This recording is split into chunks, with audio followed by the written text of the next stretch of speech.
है सर। एक दिन में कितने पेन खाली हो जाते थे? सर कई बार तो 2 भी हो जाते थे, कई बार 1 भी हो जाता था। ओके। और कई बार मैंने 3 पेन भी खाली किए जब एग्ज़ाम पास में आ जाता था, तो ऐसा रहा है। तो रिज़ल्ट जब भी चेक करते थे तो सुमित जी ही चेक करते थे, और नहीं होता था तो ये कहते चलो आज पार्टी करेंगे। अच्छा। तो रिज़ल्ट देखने के बाद बोलते थे तो मैं समझ जाती थी कि नहीं हुआ है। पर इस बार जब उन्होंने रिज़ल्ट देखा तो ये रोने लग गए, भावुक हो गए। तो मुझे लगा कुछ गड़बड़ है, क्योंकि इस बार इन्होंने ये नहीं कहा कि चलो पार्टी करेंगे। परफेक्ट हो गया। कितना पैकेज था जब आपने नौकरी छोड़ी? मैंने पैकेज छोड़ी जब मेरा 25 लाख का पैकेज था जब मैंने नौकरी छोड़ी। बिल्कुल, ये बड़ा रिस्क था। 25 लाख का पैकेज अपने आप में एक बड़ी नौकरी थी। बड़ी नौकरी थी। जो लड़कियां ये सोचती हैं कि शादी के बाद वो आगे पढ़ाई जारी नहीं रख सकती और वो नौकरी की तैयारी भी नहीं कर सकती, ये वीडियो उनके लिए खास महत्वपूर्ण है। वो देख सकते हैं कि एक महिला शादी के बाद भी, बच्चे होने के बावजूद भी और साथ में नौकरी करने के बावजूद भी जो अपने सपने हैं, जो अपना लक्ष्य है, उसको हासिल कर सकती हैं। ऐसी ही एक मज़ेदार कहानी आज हम लेकर आए हैं, एक सक्सेस स्टोरी लेकर आए हैं।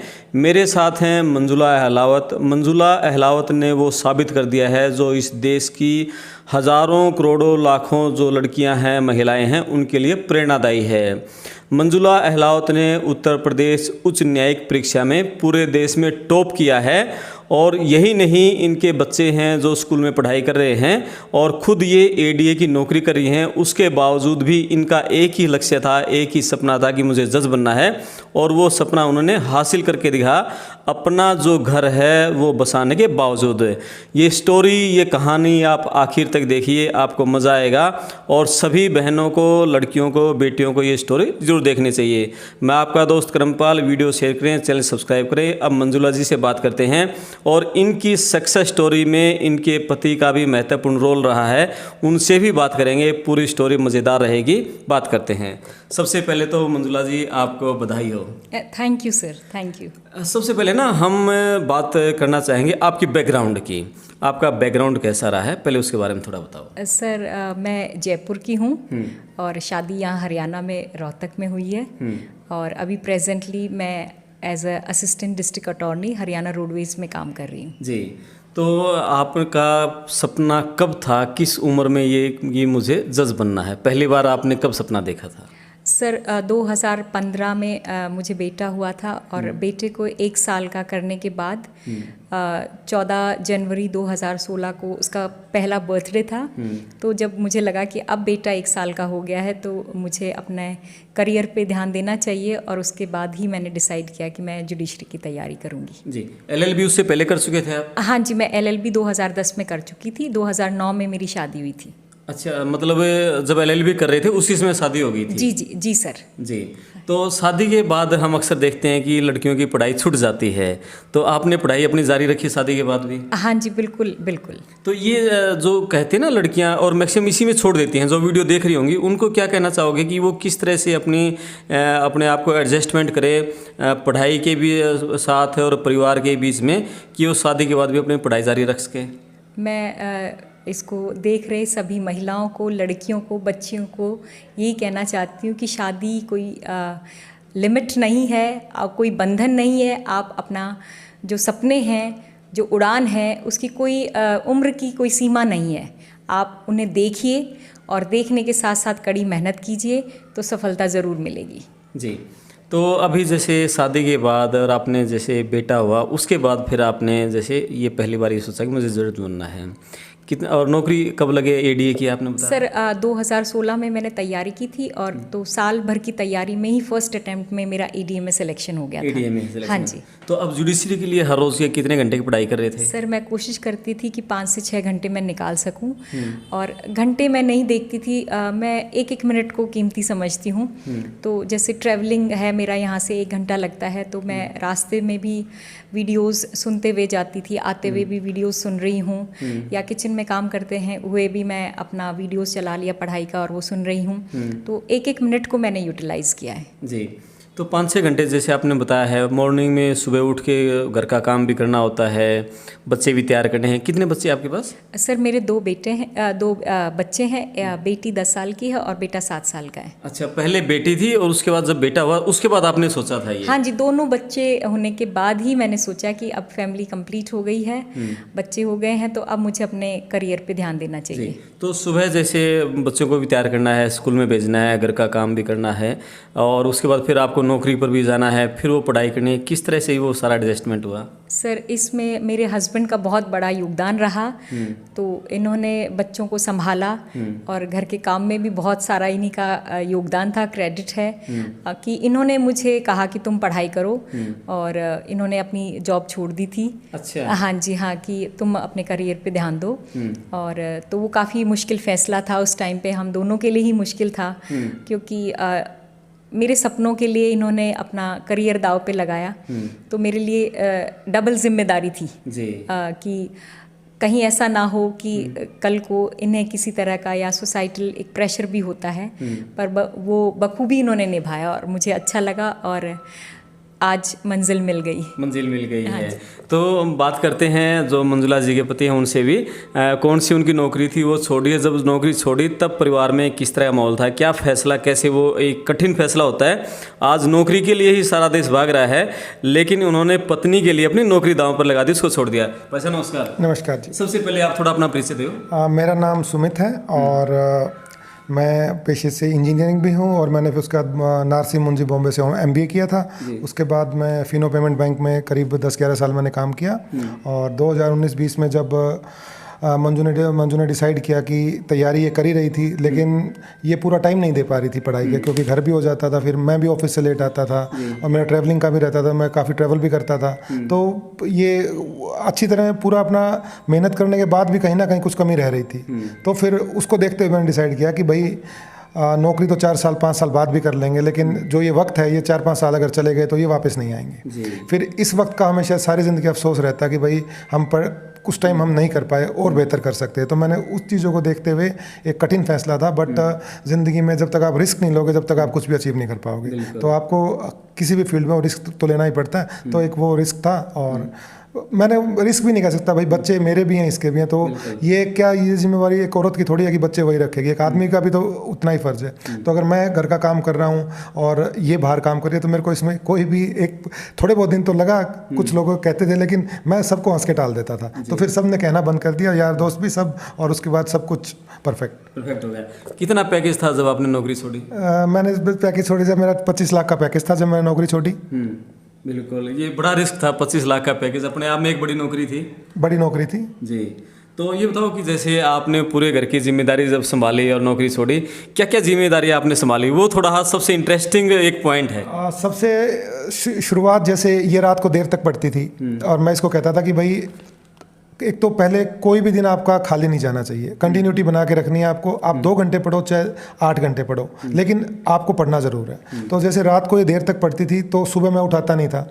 सुबह जैसे कोविड के टाइम सब बंद हो गया था, तो उस टाइम सुबह जब ये उठती थी तो मैं बच्चों को लेकर पार्क में चला जाता 2-3 घंटे, क्योंकि सुबह का जो एक फ्रेश होता है माइंड, तो उस टाइम आप अच्छी तरह पढ़ाई कर सकते हो। तो एक तो ये जब वो पढ़ाई कर लेती थी, उसके बाद हम बच्चों को आते थे तो मैं बच्चों को लेके अपने उनका काम वगैरह जो ऑनलाइन क्लासेस थी मैं उनके साथ बैठता था, सब पढ़ाता था, तो दोपहर तक का भी टाइम मिल जाता था। इस दौरान फिर इसके ऑफिस के भी उस टाइम वर्क फ्रॉम होम था, तो ये ऑफिस के काम वगैरह निपटा के शाम को 4 बजे मैं फिर बच्चों को पार्क में ले जाता था और उसके बाद हम 7-8 बजे आते थे पार्क से खेल कूद के, इतने ये अपना फिर पढ़ लेती थी, ऑफिस का काम कर लेती थी और शाम को फिर हम खाना बना के हो जाते थे। और अब जैसे अब ये रूटीन में जब जॉब पे जाती है तो मैं इंश्योर करता हूँ कि सुबह जाने से पहले बच्चों के कपड़े वगैरह सारी चीज़ प्रेस ये कर देती है, बाकी का काम मैं कर देता हूँ। नलाना बच्चों को वो बच्चे खुद नहा लेते हैं, तैयार मैं कर देता हूँ, छोड़ मैं आता हूँ और उनका खाना तो लंच में वो हो जाता है। बाकी सुबह का खाना मैं जैसे बना लेता हूँ, शाम का खाना ये बना लेती है आके, मैं पार्क में होता हूँ तो ये अपने शाम का बना लेती है, इतने हम आते हैं जी। यानी कि आपने खाना बनाना सब कुछ, चाय बनाना बच्चों के लिए, लंच ब्रेकफास्ट सब आपने वो सीख लिया। खाना तो पहले भी शौकिया बना लेते थे, लेकिन पिछले 3 सालों में मैंने बहुत कुछ सीख लिया बच्चों के लिए। भाई ये खाना है हमें, वो खाना, तो मैं बच्चों के लिए बना देता था यूट्यूब से देख के। इंटरनेट होने के बाद कोई भी चीज़ मुश्किल नहीं है, मेरे को ये लगता है। आप कोई भी चीज़ देख के बना सकते हैं, आपको बस आपकी एफर्ट्स चाहिए। अगर आपके एफर्ट्स हैं और आप बनाना चाहते हैं तो आप कुछ भी कर सकते हैं। जब रिजल्ट आया वो रिजल्ट कैसे पता चला आपको? रिजल्ट हम एक्चुअली रात को 11:30 बजे सो चुके थे हम, तो 11:30 बजे फ़ोन आया कि भाई रिजल्ट आ गया, आप एक बार देख लीजिए। तो इसने रिजल्ट हमेशा मैं ही देखता हूँ, इसने मेरे को बोला कि एक बार आप रिजल्ट देखो।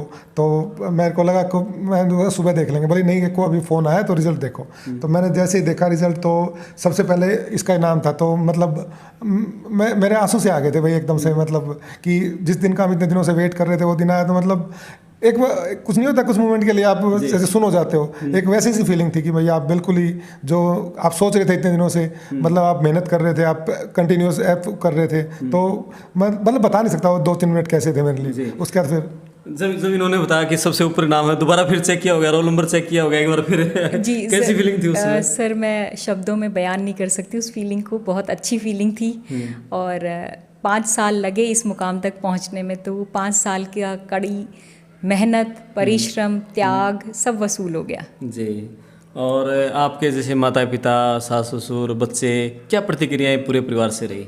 सर मेरे पेरेंट्स बहुत खुश हैं। मेरी मदर हमेशा मुझे मोटिवेट करते थे कि नहीं बेटा पढ़ो पढ़ो, और फादर साहब भी बहुत मोटिवेट करते थे कि नहीं तुम एक दिन ज़रूर सफलता मिलेगी। जैसे ये मेरा 4th अटैम्प्ट था, तो इससे पहले नहीं हुआ, तो मेरा ब्रदर, मेरे फादर साहब कहते थे कोई बात नहीं, फिर से लग जाओ, रुकना मना है। तो हमारा यही डायलॉग होता था कि रुकना मना है। और मेरे ससुर साहब का भी बहुत बड़ा योगदान है इसमें, उन्होंने वो भी काफ़ी प्रोत्साहित करते थे मुझे, तो पूरे परिवार का ही योगदान है इसमें। जी। ससुर क्या करते हैं आपके? वो गवर्नमेंट कॉलेज से प्रिंसिपल रिटायर्ड हैं। जी। तो ये चौथा प्रयास था आपका? जी जी। तो उससे पहले जब 3 प्रयास में, 3 अटेम्प्ट में जो सक्सेस नहीं मिल पा रहे थे, जब रिजल्ट आता था, उसमें क्या प्रतिक्रिया इनकी रहती थी और तब कैसे मोटिवेट करते थे आपको? रिज़ल्ट जब भी चेक करते थे तो सुमित जी ही चेक करते थे, और नहीं होता था तो ये कहते चलो आज पार्टी करेंगे। अच्छा। तो रिज़ल्ट देखने के बाद बोलते थे, तो मैं समझ जाती थी कि नहीं हुआ है। पर इस बार जब उन्होंने रिज़ल्ट देखा तो ये रोने लग गए, भावुक हो गए, तो मुझे लगा कुछ गड़बड़ है, क्योंकि इस बार इन्होंने ये नहीं कहा कि चलो पार्टी करेंगे। और ये तो इमेजिनेशन में भी नहीं था कि मैंने टॉप किया है। तो बहुत अच्छा पल था वो, बहुत ही अच्छा पल था। बिल्कुल। ये भी देखो, खुशी के आंसू मेरी आंखों में भी आ गए हैं। और ये कितनी अच्छी बात है, जब आप सक्सेस नहीं हो रहे हो हैं तो उस समय मतलब हम किसी को मतलब डिमोट करने के बजाय या फिर मतलब उसकी कमियां निकालने के बजाय, और सुमित जी क्या कहते थे कि चलो पार्टी करते हैं, मतलब खुशी मनाते हैं, एंजॉय करते हैं, कोई बात नहीं, नेक्स्ट टाइम फिर होगा। ये सुमित जी, इस तरह की भावना आपने मतलब कहाँ से ये सीखी, इस तरह भाई मोटिवेट करना एक आदमी को? वो एक ऐसा पल होता है भाई, पूरे साल की मेहनत होती है, इतनी कड़ी मेहनत होती है। और मैं ये पेन दिखाना चाहूँगा कि 500 से ज़्यादा पेन खाली कर चुके हैं पिछले 4 साल में, हैं। तो 4 साल में, मैं अभी आपको स्क्रीन पे आप पेन देख रहे होंगे, 400-500 से ज़्यादा पेन खाली हो चुके, इतना लिखी हुई हैं।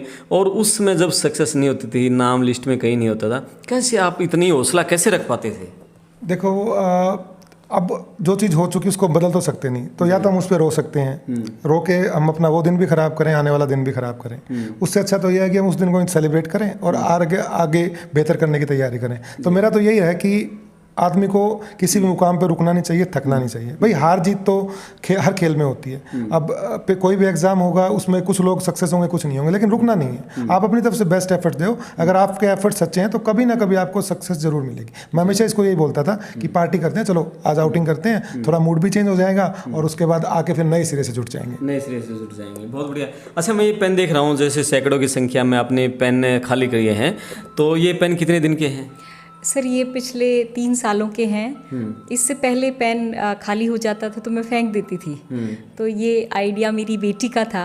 उन्होंने कहा कि मम्मा आप पेन इकट्ठे करो अपने, आप फेंकती क्यों हो, एक थैला बना लो और जब पेन खाली हो जाता उसमें रखो। तो ये पिछले 3 सालों के पेन हैं सर। एक दिन में कितने पेन खाली हो जाते थे? सर कई बार तो 2 भी हो जाते थे, कई बार 1 भी हो जाता था। और कई बार मैंने 3 पेन भी खाली किए जब एग्जाम पास में आ जाता था, तो ऐसा रहा है। तो ये बताओ थोड़ा सा, जो जुडिशरी की तैयारी कर रहे हैं, जो बच्चे जिनका सपना है आपकी तरह जज बनने का, आपकी पढ़ाई का तरीका क्या था इसमें? सर जो तैयारी कर रहे हैं बच्चे या जो सपने देख रहे हैं, उनके लिए मैं यही कहूँगी कि हार्डवर्क का कोई सब्स्टिट्यूट नहीं है। कड़ी मेहनत, और कड़ी मेहनत के साथ अगर आप इसमें कंसिस्टेंसी, लगातार निरंतर, ऐसा नहीं है कि 5 दिन पढ़े फिर 5 दिन का ब्रेक ले लिया, वो मत कीजिए। आप नियम जो है उसको स्ट्रिक्टली फॉलो कीजिए।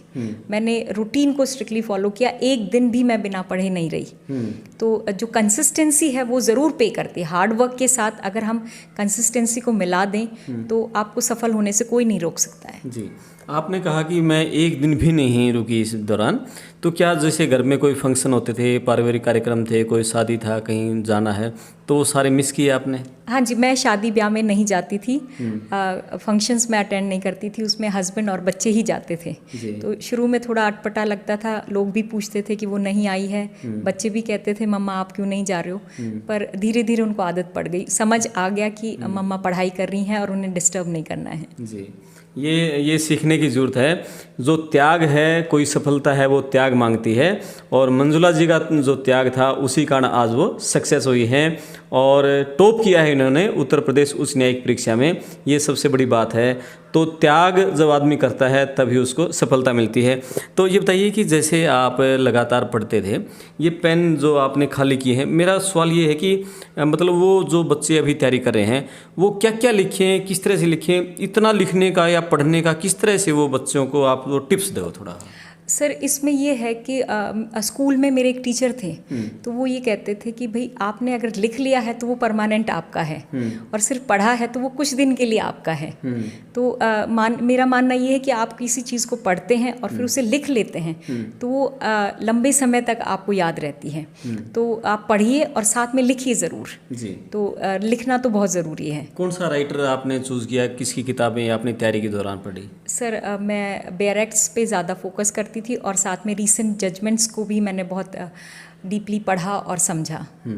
क्या सपना रहेगा, किस तरह का आज की न्यायिक व्यवस्था जो है, तो मंजुला जी क्या बदलाव लेके आना चाहेंगी और किस तरह मतलब आप इस लाइन में जा रही हैं? ADR ऑलरेडी पहले से हैं, तो थोड़ा भविष्य में अपने बारे में थोड़ा बताओ। सर मैं यही कहूँगी कि पूरे ईमानदारी से ईश्वर ने जो मेरे ऊपर कृपा बरसाई है उसको, उस जिम्मेदारी को पूरी ईमानदारी से निभा सकूं और मैं कोशिश कर सकूं कि justice not only to be delivered, it seems to be delivered. Society को दिखना भी चाहिए कि न्याय हुआ है जी। और सुमित जी, आप क्या मैसेज देना चाहेंगे? मैं यही कहना चाहूँगा कि आपके परिवार में आपकी बहन है, बच्चे हैं और आपकी बीवियाँ अगर जो भी पढ़ना चाहती हैं, आप उनको पूरा सपोर्ट कीजिए, आप उनको सपोर्ट कीजिए, आप उनको डिमोटिवेट कभी भी मत कीजिए कि आप नहीं कर सकते। हाँ, आप उनको बोलिए कर सकते हैं आप, क्योंकि अगर मेहनत करेंगे और उनमें करने का जज्बा डेवलप होगा तभी वो कर पाएंगे। लेकिन अगर आप उनको बार बार डिमोटिवेट करते रहेंगे तो कहीं ना कहीं उनके अंदर भी ये एक डर बैठ जाएगा कि वो नहीं कर सकते, और जब वो डर बैठ जाएगा तो शायद पहला स्टेप ही खराब हो जाएगा, तो शायद दूसरा स्टेप ही वो आगे बढ़ ही ना पाए और वो सारे सपने उनके वहीं पर रह जाएं। तो मेरा यही मैसेज है कि सपने देखिए और सपने जरूर पूरे होंगे। बिल्कुल भाई, ये मज़ेदार स्टोरी थी मंजुला जी की, और मंजुला जी की सफलता में उनका त्याग तो है ही, लेकिन जो सुमित जी का त्याग है वो शायद उनसे ही बड़ा है। वीडियो बहुत ही मज़ेदार है, ये सक्सेस स्टोरी, शायद ऐसी सक्सेस स्टोरियाँ बहुत कम हमें देखने सुनने को मिलती हैं।